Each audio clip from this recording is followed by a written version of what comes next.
চালান করতে গেলে অনেক সময় আমাদের যে প্রবলেমটা হয়, চালান সাবমিট করছে, টাকা কেটে নিছে, কিন্তু আমাদের ওয়েবসাইটে দেখা যায় 500 ইন্টারনাল সার্ভার এরর। এই প্রবলেমটার কারণে আমাদের অনেক সময় চালান পেতে একটু প্রবলেম হয়। তো অনেকেই যে ভুলটা করে, প্রথম প্রাথমিক অবস্থাতেই চালানের যে ট্যাবটা আছে ট্যাবটা এখান থেকে কেটে দেয়। তো আমি আপনাদেরকে সাজেস্ট করব যে ট্যাবটা এখান থেকে না কেটে এখানে ট্যাবটার ভিতরে আপনি হচ্ছে কিবোর্ড থেকে F5 চেপে ধরে এখান থেকে শুধু রিলোড দিবেন, হ্যাঁ। অথবা এখানে রিলোডের অপশন পাবেন, এখানে আপনি বেশ কয়েকবার রিলোড দিতে পারেন। তো রিলোড দিয়ে দেখবেন যে এখানে চালানটা জেনারেট হচ্ছে কিনা।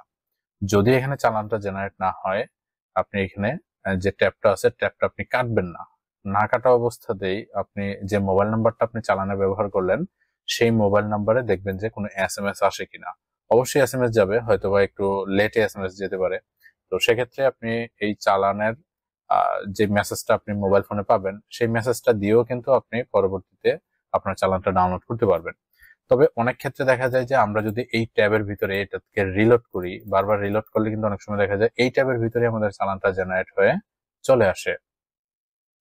তো এখানে আরেকটা বিষয় আপনারা একটু খেয়াল করবেন, ইন্টারনাল সার্ভার এররের নিচে একটা ইনফরমেশন এখানে আপনাকে দিবে যে your challan payment already approved, change are not allow. Okay, তার মানে হচ্ছে আপনার চালানটা অলরেডি অ্যাপ্রুভ হয়ে গেছে, মানে চালানটা কাটা হয়ে গেছে।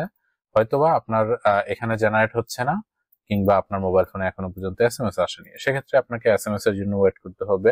আর যদি আপনি সোনালী ব্যাংকের বাইপাস করে আপনি যদি এখানে চালান করে থাকেন, তাহলে খুব সহজেই কিন্তু আপনার চালানটা আপনি পেয়ে যাবেন এবং মেসেজ গুলো কিন্তু খুব সহজেই আপনি মোবাইলে পেয়ে যাবেন। অনেকে আমরা মোবাইল ব্যাংকিং হিসাবে বিকাশ নগদ বেছে নিই এবং সরাসরি মোবাইল ব্যাংকিংটা সিলেক্ট করে হচ্ছে চালান করি। সেক্ষেত্রে দেখা যায় যে চালানে কিছুটা প্রবলেম হয়। তো আমি যদি আপনাদেরকে একটু দেখাই যে কিভাবে অ্যাকচুয়ালি আপনি চালানগুলো করবেন। এখানে ধরেন আপনি হচ্ছে পাসপোর্টের চালান কিংবা এনবিআর এর, মূসকের যে কোনো ধরনের চালান করেন। আমি মনে করেন এখান থেকে মূসকের চালান করছি, এখান থেকে দেশ সেবার পণ্য, ওকে, মনে করেন 5,000 টাকা এখান থেকে দিব। ওকে, এখন আমার ডিটেলস তো আমি এখানে দিব, হ্যাঁ, যেভাবে ডিটেলস দেওয়া দরকার আপনি দিবেন। শুধু পেমেন্টের বিষয়টা আমি দেখাচ্ছি। আমরা সরাসরি কি করি, মোবাইল ব্যাংকিংটা সিলেক্ট করে বিকাশের মাধ্যমে অথবা নগদের মাধ্যমে টাকা জমা দিয়ে দিই। তো এটা আপনি না করে আপনি চলে যাবেন ইন্টারনেট ব্যাংকিং এ, এখান থেকে সোনালী ব্যাংক সিলেক্ট করবেন, দেন সোনালী ব্যাংক সিলেক্ট করে এখান থেকে সেভ দিবেন। সেভ দিলে ওইটার ভিতরে দেখবেন যে আপনি মোবাইল ব্যাংকিংটা ব্যবহার করতে পারবেন। আমি আপনাদেরকে আরেকটু ক্লিয়ার করি। ধরেন আমি হচ্ছে এখানে সোনালী ব্যাংক সিলেক্ট করে এখান থেকে সেভ দিই। সেভ দেওয়ার পরে দেখুন যে সোনালী ব্যাংকের ডিটেল গেটওয়েটি কিন্তু এখানে আসছে। তো এখন হচ্ছে আমি কি টাকা জমা দিব বিকাশের মাধ্যমে। ওকে, তো এখানে দেখেন মোবাইল ব্যাংকিং এর একটা অপশন কিন্তু আছে, এখানে মোবাইল ব্যাংকিং সিলেক্ট করে আপনি বিকাশের মাধ্যমে টাকা জমা দিবেন।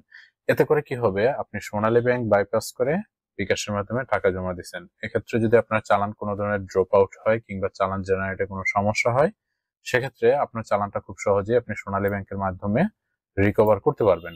এক্ষেত্রে SBL এর যে ওয়েবসাইটটি আছে sbl.com.bd, এই ওয়েবসাইটের মাধ্যমে আপনি হচ্ছে চালান জেনারেট করতে পারবেন, অথবা সোনালী ব্যাংকের যে হেল্পলাইন আছে তাদের সাথে কথা বলেও আপনি খুব দ্রুত চালানটি কালেক্ট করতে পারবেন। তবে এক্ষেত্রে আমার অভিজ্ঞতা মতে সোনালী ব্যাংকের মাধ্যমে আমি যতগুলো চালান করেছি এ পর্যন্ত কোনো ধরনের চালানেরই সমস্যা হয়নি। কারণ হচ্ছে তাদের মেসেজ ফিডব্যাকটাও খুব দ্রুত আসে এবং চালান জেনারেট গুলো খুব দ্রুত হয়ে যায়। যদিও চালান জেনারেট হতে অনেক সময় প্রবলেম হলেও আপনার মেসেজ গুলো কিন্তু তারা খুব দ্রুতই দিয়ে দেয়, এবং মেসেজ যদি আপনার মোবাইল ফোনে আসে তখন আপনি এ চালান এখানে লিখবেন যে এ চালান ভেরিফাই। ওকে, এ চালান ভেরিফাই লিখলে এখানে কিন্তু আপনার এই চালান ভেরিফাই এর একটা ওয়েবসাইট পেয়ে যাবেন, ভেরিফিকেশন ওয়েবসাইট। দেখুন এখানে চালান নাম্বারটা লিখে আপনি যখন ভেরিফাই দিবেন তখন কিন্তু খুব সহজেই আপনার চালানটা ডাউনলোড করতে পারবেন। তো এসব প্রক্রিয়াতে আপনি হচ্ছে ড্রপ আউট চালানগুলো ডাউনলোড করতে পারবেন, এবং যদি কারো এই ধরনের প্রবলেম থেকে থাকে তারা হচ্ছে এই ধরনের প্রসেসের মাধ্যমে হচ্ছে খুব সহজেই চালানগুলো কালেক্ট করতে পারবেন।